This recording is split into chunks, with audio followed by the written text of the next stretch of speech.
à tout le monde, alors c'est les trésors de Nat, nouveau concept de vidéo. Je vais vous parler de 3 mangas qui m'ont traumatisée quand j'étais enfant. Aujourd'hui j'ai 30 ans, ça me traumatise beaucoup moins. Mais à l'époque, dans les années 2000, quand j'étais en pleine période de puberté, les animés m'ont vraiment traumatisée. Et c'est le cas de le dire, j'en faisais des cauchemars. Et c'est parti, let's go pour ces mangas de l'horreur.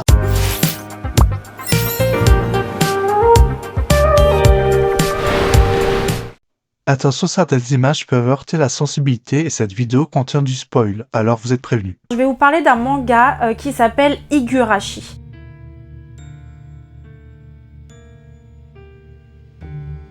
Alors c'est un manga, à la base c'était un jeu vidéo qui s'appelait Le Sanglot des Cigales. C'est un animé qui a été déconseillé au moins de 16 ans. Moi j'ai regardé avant mes 16 ans, hein, faute à moi, voilà. Higurashi d'ailleurs ça veut dire cigale en japonais, d'où le nom du jeu vidéo en fait, Le Sanglot des Cigales. En français c'est Inamizawa, le village maudit. En fait cet animé il est vraiment spécial. Il traite du surnaturel, de malédiction, de drame, oui de drame, parce que les 3 animés que je vais vous sortir, il y a du drame dedans, forcément.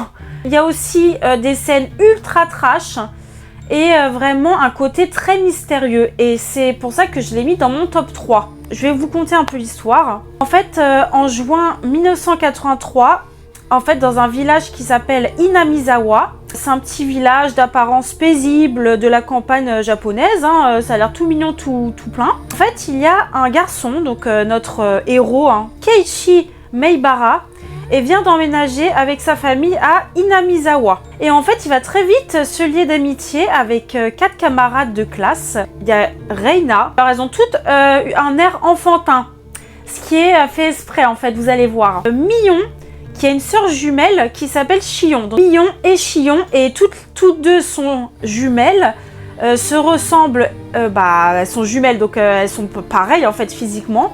Mais par contre, au niveau de la personnalité, pas du tout. Sonozaki, hein. Les noms de famille dans ce manga ont une place prédominante et très importante pour la suite. Rika Furude, qui est mon personnage favori.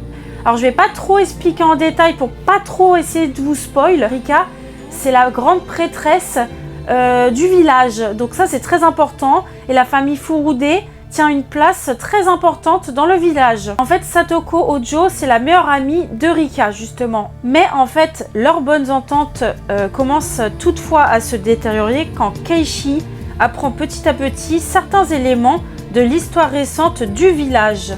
Et oui, Keiichi, en fait, qui vient d'emménager avec sa famille qu'on ne voit pas. On se pose des questions. Par exemple, il y a une scène où il y a Reina, qui pète un plomb. Kayo. 別に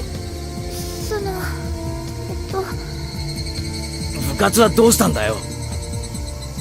だって圭一君のこと心配で。もうついてくんなよ。サトシはどうしたんだよ。言ったよね、圭一君。サトシ君はね、転校しちゃったの。Parce qu'en fait, dans le village, il y a une malédiction. Et ça, en fait, c'est le centre même de l'histoire. C'est la malédiction. Et d'ailleurs, elle est très mystérieuse, cette malédiction. On va se poser des tonnes de questions dans la saison 1 et c'est fait exprès. En fait, il faut regarder vraiment la saison 1. Il faut vraiment regarder toutes les saisons pour comprendre. Le village vénère un dieu. Le dieu s'appelle Oyashiro. Et lors, en fait, il y a un festival Wata Nagasashi. J'arrive pas à le dire. Ce festival, en fait, ça va être le commencement de tous les problèmes à chaque épisode. À chaque fois, lors du festival, donc Rika Furude va faire sa cérémonie parce qu'elle est prêtresse, hein, donc elle est obligée de faire sa cérémonie. Et en fait, à chaque fois, lors de ce festival, il y a quelqu'un qui disparaît et quelqu'un qui meurt. À chaque fois qu'il y a le festival, on ne sait pas ce qui se passe. Il y a une personne qui disparaît et une autre qui est retrouvée décédée le lendemain du festival. Lors du festival, en fait, la malédiction est à son apogée. Et Rika, en fait, est le seul personnage à savoir que l'histoire va se répéter et se répéter à chaque fois. Et oui, parce que c'est là où le côté surnaturel apparaît. Au début, on pense même que c'est une épidémie, parce qu'en fait, lors des premiers épisodes, on se rend compte qu'en fait, il y a des personnages qui se grattent, comme si dès qu'il y avait la malédiction qui arrivait, il y avait une sorte d'épidémie qui décimait la population. En vérité, une boucle temporelle, et c'est là où le surnaturel apparaît. Et Rika est la seule personne à connaître cette boucle temporelle, mais je n'en dirai pas plus. Allez regarder l'animé, ça m'avait sidéré. J'ai rarement vu à l'époque un animé qui me faisait autant réfléchir. La série se compose en plusieurs arcs où l'on repart à zéro, d'où l'incompréhension. Dans chaque arc, la folie s'empare de ce personnage. Donc au début, ça va être Keiichi, justement, dans les premiers épisodes, qui va totalement devenir fou en apprenant ce qui se passe dans le village. Il va faire de mauvaises choses, je vous mets les images, à Rika et à Mion, qui en fait on ne sait pas ce qui se passe, on ne sait pas si elles sont elles aussi possédées ou quoi que ce soit. C'est là où la peur survient, c'est qu'en fait au départ on se croit dans un animé totalement gentillet, super cute. Les personnages, ils sont enfantins, on est limite dans le monde des bisounours. Mais en fait, la folie, le mystère, l'incompréhension nous met une telle pression qu'en fait, ça nous rend vraiment mal à l'aise. Surtout qu'il y a des scènes ultra gore. Et pour l'époque, c'est vraiment choquant. Parce qu'il y a une scène, je peux même pas vous la montrer en entière. Elle m'a vraiment traumatisée. C'est quand Satoko fait carrément torturer. Alors moi à l'époque c'est cette scène qui m'avait vraiment marqué avec Satoko parce que c'est une enfant. En fait c'est ça, cet animé nous montre de la violence envers les enfants, c'est quand même ultra choquant et en fait je trouve ça plutôt osé de faire ça comme ça. Très graphiquement parlant, l'animé n'a pas trop mal vieilli, mais par rapport aux autres que je vais vous montrer après, surtout celui qui va suivre, ça a plutôt mal vieilli, en tout cas concernant les premières saisons. Il est encore aujourd'hui difficile de trouver un animé qui fasse ressentir autant de pression aux spectateurs en fait. Alors maintenant je vais vous parler d'un animé, je pense que certains qui sont de mon époque doivent connaître. Alors il s'agit de Elfenlied.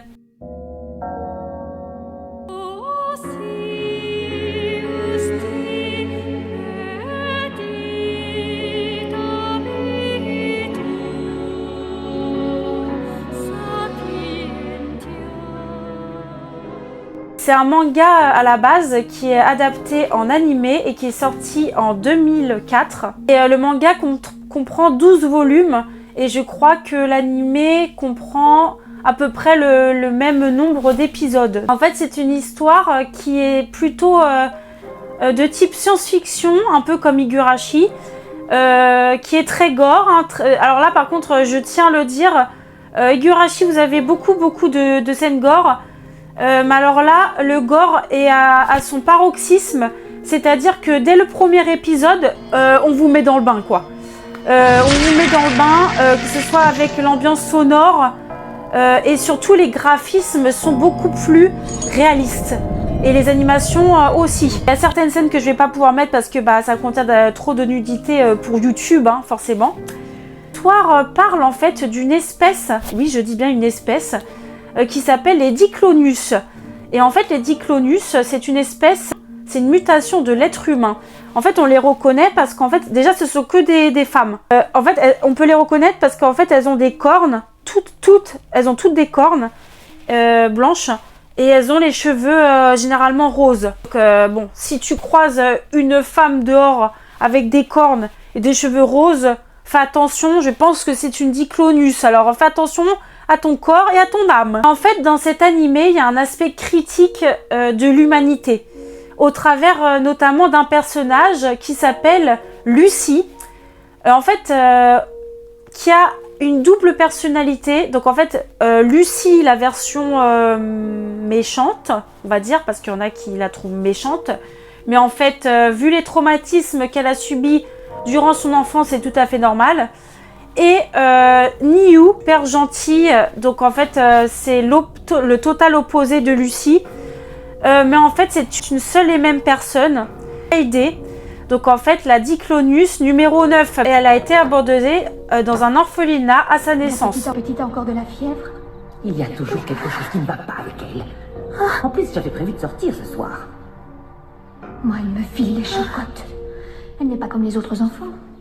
Et ses cornes, oh, ça me donne la chair de poule. Je t'ai dit qu'aucun des enfants ne voulait partager sa chambre avec elle. Déjà, ça met de l'ambiance. Hein. Contrairement aux autres Diclonius qui vont suivre, lors de ses premières années, elle ne manifeste pas de tendance homicide. Parce qu'en fait, les Diclonius ont pour but de décimer l'humanité. Kaede ne manifeste aucune violence, mais à cause de nombreux traumatismes qu'elle subit, et son instinct d'assassin se déclenche. Et c'est à ce moment-là que les choses partent en vrille. En fait, c'est Kaede a tellement été rejetée qu'elle a adopté un petit chien. Et en fait, ses bourreaux, ce sont de 3 jeunes garçons, ont réussi par l'intermédiaire d'une pseudo-amie qui l'a trahi à l'époque, à choper son chien. Ton chien, tu vas pleurer. Sinon, je vais torturer le chien pour qu'il chiale à ta place. Tu vas le regretter. Vas-y, frappe ce bâtard, ça lui apprendra. Et à le torturer face à Kaede. Et c'est pour ça que Kaede, en fait, elle va péter un câble. Clairement, elle va péter un câble, chose que je peux vraiment, et qu'on peut vraiment tous comprendre. Parce que, ils ont tué son chien, son seul ami, en fait. Et du coup, elle va haïr l'humanité tout entière à cause de cet événement et à cause de ces 3 petits bolos. Je le dis, vous êtes 3 petits bolos. Et encore, je suis vraiment gentille dans les termes. D'ailleurs, elle le dit si bien, elle dit ceci. C'est vous qui n'êtes pas humain. C'est vous qui n'êtes pas humain. Et c'est à ce moment-là qu'elle devient sadique et cruelle envers tout être humain et que sa personnalité de Lucie apparaît. Elle a été capturée puis enfermée dans des installations de recherche. Mais plusieurs années après, bien évidemment, c'est par là que commence l'anime en fait. Hein. Elle réussit à s'échapper, mais durant sa fuite, elle est blessée à la tête et elle développe une double personnalité encore. Et cette fois-ci, c'est celle de Niu. Et en fait, elle rencontre Kota, donc un homme de 18 ans. Et lui aussi, il a vécu une enfance traumatique parce qu'en fait, il a vu son père et sa sœur se faire assassiner sous ses yeux lorsqu'il était enfant. En fait, il va recueillir Niu, qui s'avère être Lucie, sans qu'il ne le sache. Il devient amnésique. Il s'agit d'un mécanisme de défense dû à son traumatisme. D'ailleurs, lorsqu'il trouve Niu sur la plage, évidemment nue, et en fait, il est accompagné de sa cousine Yuka, que je ne supporte pas, vraiment. Alors, il y en a beaucoup qui l'aiment bien, mais moi, je peux pas la saquer. Je l'aime pas trop, je trouve qu'elle fait un peu tâche. Pourquoi je la trouve chelou, en fait, Yuka? C'est qu'en fait, elle est amoureuse de son cousin. Son cousin. Ils sont dans la même famille, quand même, hein. Je sais pas. En fait, elle va faire des crises de jalousie sans arrêt. Enfin, elle est énervante, en fait, elle commence à m'énerver. Niu, au fil de l'histoire, Niu va avoir des flashbacks. Kota aussi. Niu va se transformer de temps en temps en Lucie, en fait, parce qu'en fait, elle va être poursuivie. Le directeur Kurama. En fait, il y a un personnage, par contre, qui m'a fait... alors, je sais pas vous, ceux qui ont regardé l'animé, qui m'a fait vraiment de la peine via son histoire. En fait, ils ont tous une histoire, mais vraiment dramatique. C'est ça qui est vraiment perturbant dans cet animé. Mais alors, le personnage de Mayu, elle a une histoire, mais vraiment ignoble. Dis bonjour à ton nouveau papa. Enchanté de te connaître, Mayu. C'est bien, petite. Allez, enlève tes habits.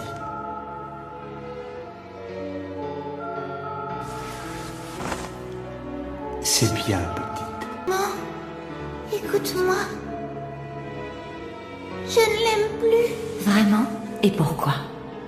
Parce Parce que quand tu n'es pas là, Tu es de trop, parce que tu es là. Parce que tu es là, il ne me... Enfin, ignoble, il n'y a même pas d'autres mots.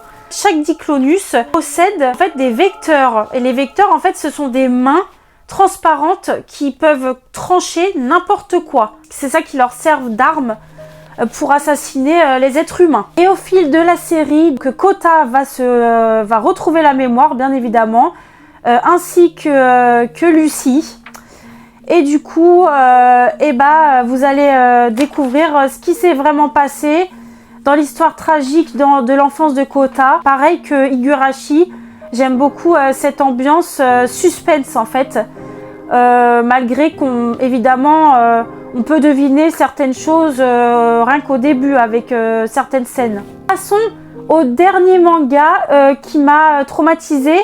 Alors celui-ci, il est à part. Je ne saurais pas comment dire, mais celui-ci m'a traumatisée autrement que les deux précédents animés. En fait, il s'agit de School Days.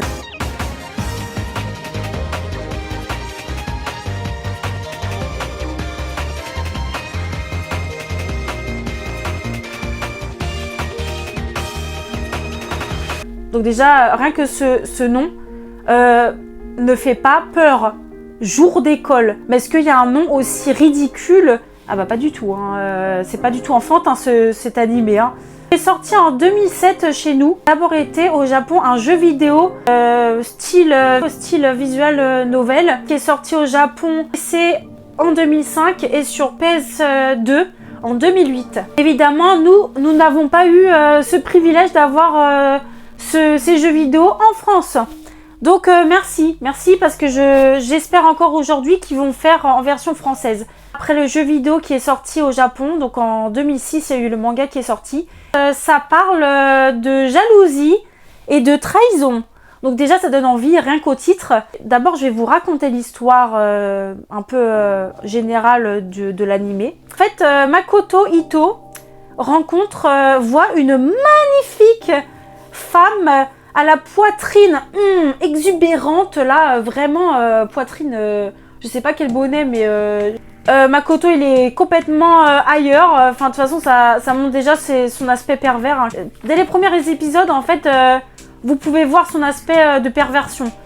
Alors, il faut savoir que Makoto, je vais le critiquer tout au long de cette vidéo, parce que c'est le personnage le plus détestable de l'histoire de l'animé. Tous les animés confondus, je n'ai jamais vu un personnage aussi détestable. Makoto va être le centre d'un triangle amoureux. On adore ça. On adore. Kotonoha, qui est un personnage très doux, très timide par contre. Chose que Makoto, voilà pourquoi aussi je déteste celui-là, ne va pas apprécier. Et oui, tu as une femme comme ceci qui t'aime, qui apprend à te connaître, qui te dit qu'elle a eu des traumatismes et toi en fait tu vas la refouler parce qu'elle est timide, alias frigide en fait. Hein. En fait, Sekai, je trouve ça super fatigant de sortir avec Kotonoha. Mais qu'est-ce que je vais faire? Oui, parce que pour Makoto, timidité égale frigidité. Ça montre déjà un aspect vraiment ignoble de ce personnage. Kotonoha tombe in love de lui, mais c'est avec l'aide de Sekai que Makoto réussit quand même à séduire Kotonoha. Malgré qu'ils se soient échangés quelques regards dans le train, parce que c'est là où ils se sont c'est là où il a crushé sur elle en fait. Sekai, qui elle est l'opposé de Kotonoha, c'est-à-dire qu'elle est complètement exubérante, elle est très optimiste, très rayonnante, hein, moi je la trouve très rayonnante, et elle est très sociable, contrairement à Kotonoha qui est plutôt réservée, plutôt solitaire, les deux opposés. Et du coup Makoto, qu'est-ce qu'il y a à faire? Il va tomber in love des deux. Pourquoi tu choisirais déjà? Voilà. Sekai va jouer l'entremetteuse entre Makoto et Kotonoha pour qu'ils soient en couple. Mais en fait, Sekai, c'est l'ami d'enfance de Makoto. Donc vous imaginez bien que en fait Sekai est amoureuse de Makoto.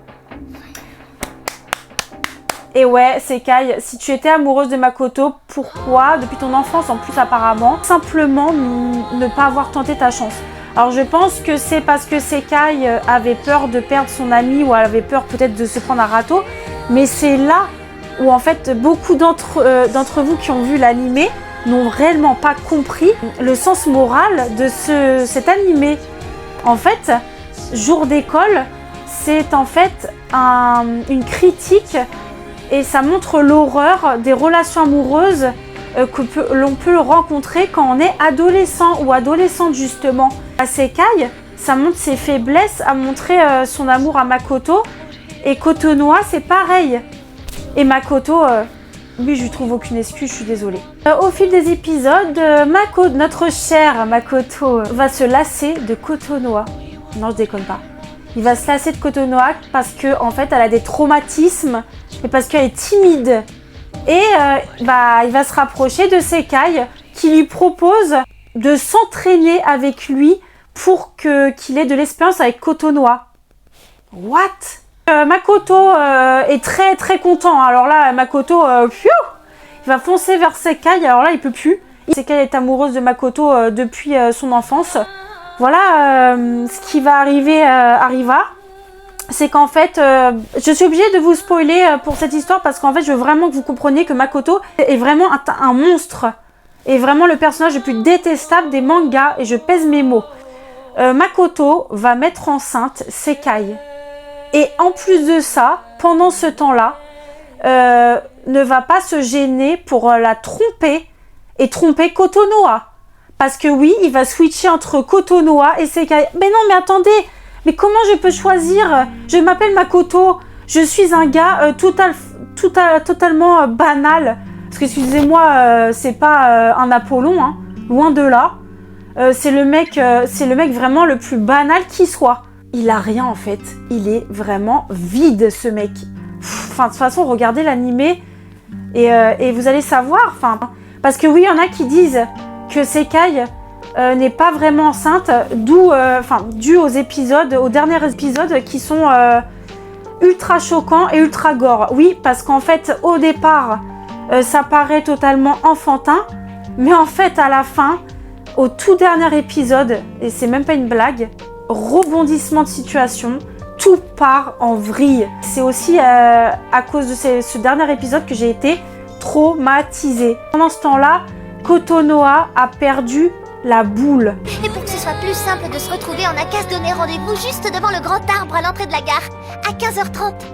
Je suis tellement heureuse. On va enfin devenir un vrai couple, ce sera officiel. Et oui, vous ne rêvez pas, le téléphone est éteint, donc Kotonoha parlait toute seule. Kotonoha parle toute seule. Et Sekai aussi.